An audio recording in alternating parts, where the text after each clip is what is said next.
Today, we're opening up what honestly feels like a forbidden anthropological report, a suppressed dossier on human evolution. We've all seen the Hollywood movies, right? The gaunt, aristocratic vampires living in ruined castles or the brooding, angst-ridden teenagers. But what if we completely strip all that fiction away? What if the creature we call a vampire wasn't just some campfire ghost story invented to scare kids, but a divergent, breakaway human species? A highly adapted branch of Homo sapiens that evolved in total secrecy, driven by predation and an absolute, endless hunger.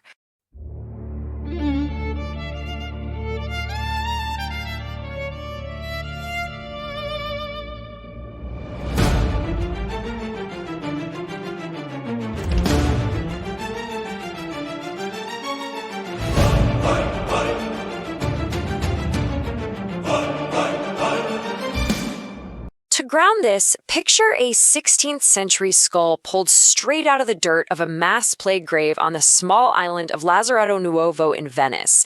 Wedged violently between its jaws is a massive brick. This wasn't a burial accident, and it certainly wasn't just folklore. This was a calculated ancient exorcism.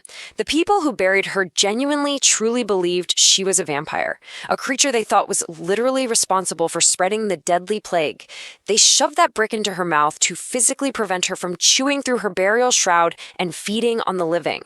To them, this wasn't a myth. It was a desperate, terrifying defense mechanism.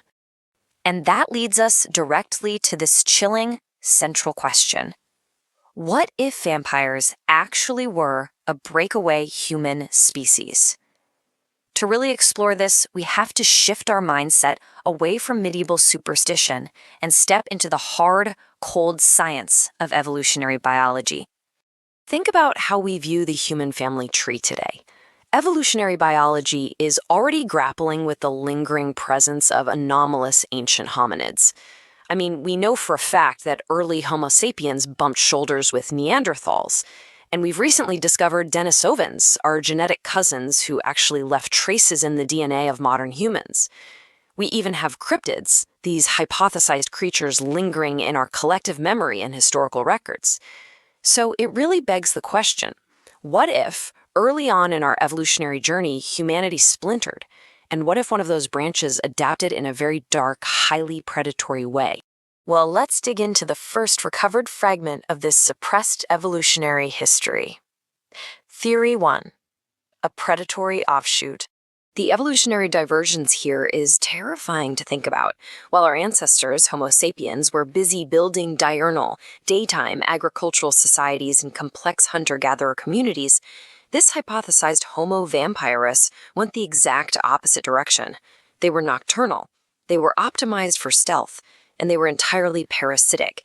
What's absolutely fascinating is how global folklore backs up this exact biological profile.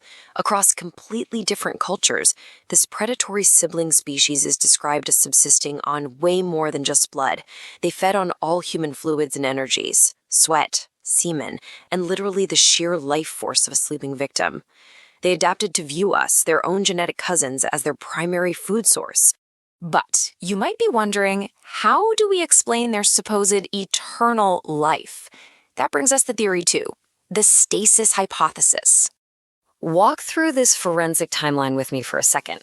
Our ancestors obviously didn't have modern medical science, so they often interpreted completely natural biological phenomena as supernatural horror. Step 1, catalepsy. It's a real medical condition that paralyzes the body and severely drops the heart rate, almost perfectly mimicking death. Historically, this led directly to step 2, premature burial. People were literally being buried alive. Then comes step 3, delayed decomposition. Depending on the soil and the temperature, a body might not decay normally. Instead, it might bloat, which actually keeps the skin looking taut and weirdly fresh. Finally, the terrifying clincher.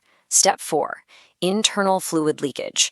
As gases build up inside a decaying body, internal fluids, including blood, get forced right out of the mouth and nostrils. Imagine you're an ancient villager. You dig up a suspected vampire, and you find a plump corpse with fresh blood on its lips. To them, That was undeniable physical proof of an ageless monster living in biological stasis. To give you an idea of how deeply this forensic misunderstanding impacted people, just listen to this observation from the brilliant French philosopher Voltaire. He wrote, "The corpse flourished in the grave, remaining fresh, preserved, and nourished from the juice of life." Notice that terrifying parasitic relationship he's describing? He observed that while this supposed predator thrived in the grave in a sort of biological stasis, its living victims were wasting away. They grew gaunt from what they called consumption, which we now know as tuberculosis. But back then, the living withered while the dead seemingly grew stronger. Which brings us to a much more aggressive ancient hypothesis. Theory 3. Silent ancient wars. What if the whole vampire myth is actually a coded historical record? This ancient lore literally spans the entire globe. From the deep traditions of ancient Mesopotamia to Hellenic texts, all the way to Native American lore, there are explicit records of early agricultural communities waging brutal wars against, quote, giants and monsters, our genetic cousins. What if our early human civilizations were forced into a silent, protracted war of extermination against these predatory beings, just to survive? When you look at the tactical evidence of this ancient warfare, it's pretty mind-blowing. These weren't just random superstitions. These were highly specific, militaristic countermeasures. Ancient societies used the keen senses of animals, like crows, wolves, and horses, specifically to locate the camouflaged resting places of these predators in graveyards. Once they found them, they employed ritualistic disinterment, burning the remains, and thrusting white-thorn stakes right through the body to physically pin the creature to the earth. This was a standardized, methodical response by our ancestors. They were actively hunting down and destroying a very real predatory threat, stalking them in the dark. And that brings us into our final movement today, the mythic psychology.